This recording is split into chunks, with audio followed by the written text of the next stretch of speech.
pájaros pían, no hay ni una nube en el cielo. Es un día excepcional para meternos en el laboratorio a trabajar. Aquí no nos pillarán las alimañas. Empezaremos dibujando una cuadrícula que nos servirá de referencia para realizar los taladros en los que irán alojados los LED. No, señor, de eso nada. Primero vamos a ingenierear esto un poco. Para empezar vamos a reflexionar sobre cómo los LED iluminan nuestras placas. Como podemos ver, los rayos llegan más paralelos conforme aumentamos la distancia entre ambos. Cuando la distancia es infinito, llegan totalmente paralelos, o lo que es lo mismo, la luz llega colimada. ¿Y por qué es importante que la luz esté colimada? Pues porque al atravesar nuestro fotolito, que actuará de máscara, la luz no colimada produce sombras de distinto tamaño e incluso desplazadas respecto al diseño original. Podemos ver cómo aumentando la distancia, o lo que es lo mismo, aumentando la colimación, nos deshacemos de estos defectos. Obviamente hemos exagerado el efecto en este ejemplo, pero queda claro que la luz, cuanto más colimada, mejor resultado dará. Y no he comentado que colimar aumentando la distancia tiene el serio problema de que la cantidad de luz que llega por unidad de superficie decrece exponencialmente con la distancia, y que al tratarse de un patrón radial de irradiación, los distintos ángulos de incidencia tendrán asociadas disminuciones en la cantidad de luz que complican aún más el problema. Afortunadamente, los LED no emiten luz en todas las direcciones, sino que suelen proyectar un cono cuyo ángulo estará definido como parte de sus especificaciones. Eligiendo el menor ángulo posible para la emisión y definiendo la distancia, podremos calcular la separación necesaria entre los LEDs para obtener un solapamiento del 50% que nos asegure una distribución homogénea de luz con un alto grado de colimación. El último parámetro que tendremos en cuenta será el tamaño máximo de PCB que queramos procesar, lo que nos ayudará a calcular las dimensiones de nuestro panel LED. Yo suelo utilizar estos dos tamaños de placas que creo que son bastante frecuentes. Es sencillo buscar en las webs de los principales distribuidores de suministros de electrónica para hacer sondeos de los tamaños disponibles. Como vemos, encontramos tamaños muy similares o idénticos en todos los distribuidores. Finalmente me he decidido por un tamaño máximo de 20 x 15 centímetros, que creo que tiene varias virtudes. Es aproximadamente equivalente a un tamaño de folio A5, lo que me permitirá ahorrar papel, y la proporción de aspecto también permite acomodar fácilmente a otros tamaños inferiores. Bueno, ya tenemos fijadas las dimensiones del panel LED, así que vamos a fijar la altura de nuestra insoladora para que sea manejable y trataremos de adaptarnos y corregir la colimación todo lo que podamos, siendo cuidadosos a la hora de elegir los LED. Yo he comprado los LED para esta insoladora en eBay. Como veréis más adelante, a pesar de ser económicos, tal vez no haya sido una buena idea. He elegido un tamaño de LED de 5 mm para que me resulte más fácil taladrar los agujeros en los que irán alojados. Además, suelen ser más potentes que los de 3 mm. Los principales parámetros a tener en cuenta serán el ángulo de emisión, el voltaje y la corriente consumida, aunque siempre vendrá bien echarle un ojo a la potencia lumínica, ya que esto afectará lo rápido o lento que se exponga la placa. Vamos a calcular el espaciado entre LEDs haciendo uso de Pitágoras, resolviendo el radio del círculo iluminado a la distancia especificada.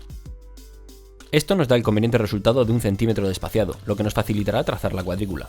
Conociendo las propiedades de la cuadrícula, calculamos el número de LEDs en total. En este punto es importante recordar que se debe incrementar en 1 el cálculo de las dimensiones ancho y largo contando con los extremos.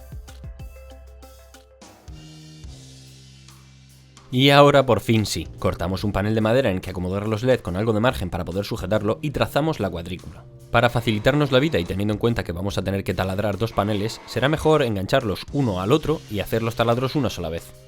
Si nuestro taladro lo permite, será conveniente ajustar el retén de forma que no taladremos también la mesa. Y si además dispone de una de esas varillas que permiten los taladros en línea, nos facilitará bastante el trabajo. A partir de aquí el trabajo se vuelve bastante monótono y aburrido. Poneros buena música, tomad algo de beber y a disfrutar. Es normal que los orificios de salida tengan los bordes poco definidos. Para evitarlo podemos utilizar otra plancha que pondremos debajo de estas. Bueno, no ha quedado mal, ¿verdad? Ahora toca ponerle los LEDs. ¿Y recordáis que comenté que lo mismo no había sido buena idea comprar los LEDs en eBay? Bueno, pues vamos a realizar unas pequeñas pruebas con la fuente de alimentación y ver qué tal se aproximan a las especificaciones anunciadas. Mal, se aproximan mal, obviamente. A 3 voltios solo están consumiendo 1 miliamperio y no brillan apenas. Vamos a buscar el voltaje correcto, configurando la fuente de alimentación como fuente de intensidad.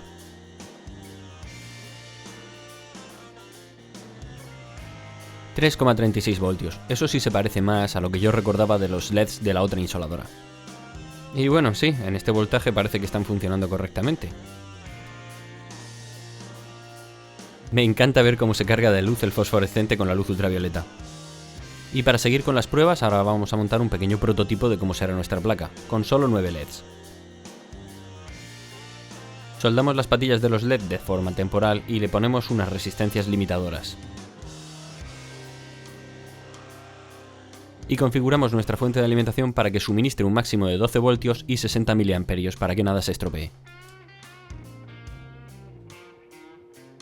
Bien, se enciende, parece que el circuito funciona correctamente.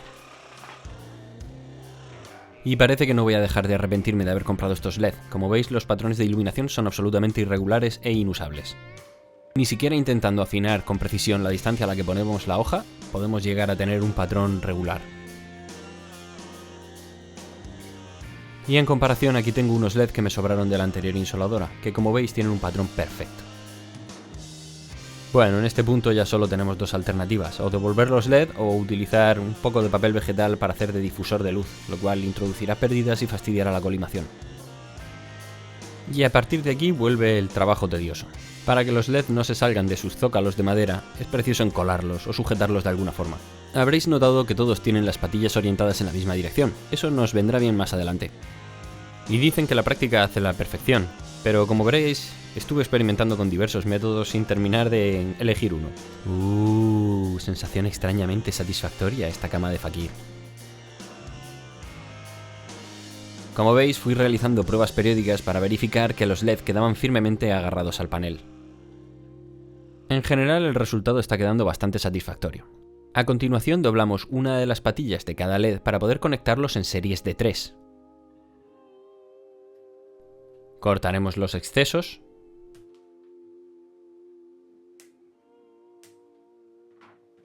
Y cuando hayamos terminado de doblar y cortar patillas, empezaremos a darles flux para soldarlas. Desde luego que si os gustan los trabajos repetitivos, esto va a ser una maravilla. A continuación vamos a soldarlas todas. Parece que ha quedado bastante bien, ahora vamos a hacer algunas pruebas para ver si todas las soldaduras están correctas. No será de extrañar que os encontréis algún LED defectuoso. Lo siguiente va a ser soldar el bus principal de tierra de todos los LED. Con un poco de maña soldaremos primero los extremos y posteriormente nos ayudaremos con unas pinzas para ir soldando los demás. Y ahora una tarea tediosa y de relojero, tenemos que soldar en bandera todas las resistencias. Y este truquito vale su peso en oro. Posteriormente, de forma similar a como hicimos con las patillas de tierra, soldaremos un cable de bus para toda la alimentación. A continuación, conectamos entre sí todos los buses de tierra para poder realizar pruebas sobre el panel. No será de extrañar que alguna soldadura se haya estropeado o que algún LED se haya roto. Finalmente conectaremos entre sí todos los buses de alimentación y probaremos por fin nuestro panel al completo. Lo siguiente será añadir los cables de alimentación que se utilizarán posteriormente en su instalación. ¿Y qué puedo decir? Está quedando precioso. En serio, llevad cuidado con la luz ultravioleta, es muy peligrosa.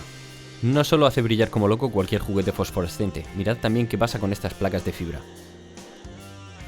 Bueno, y a continuación vamos a proseguir preparando las varillas que harán de soporte para el difusor. Una vez estén todas montadas, las fijaremos con pinzas y las dejaremos curar durante bastantes horas.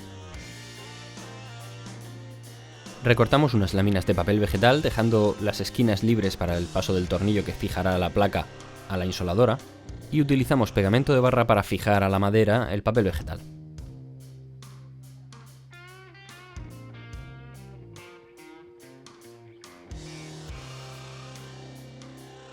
Una vez más, para asegurarnos que hay una buena unión, utilizaremos pinzas para fijar la lámina a la placa y lo dejaremos curar durante horas. Como veis, el resultado ha quedado bastante bien. Y tenemos un patrón uniforme de exposición.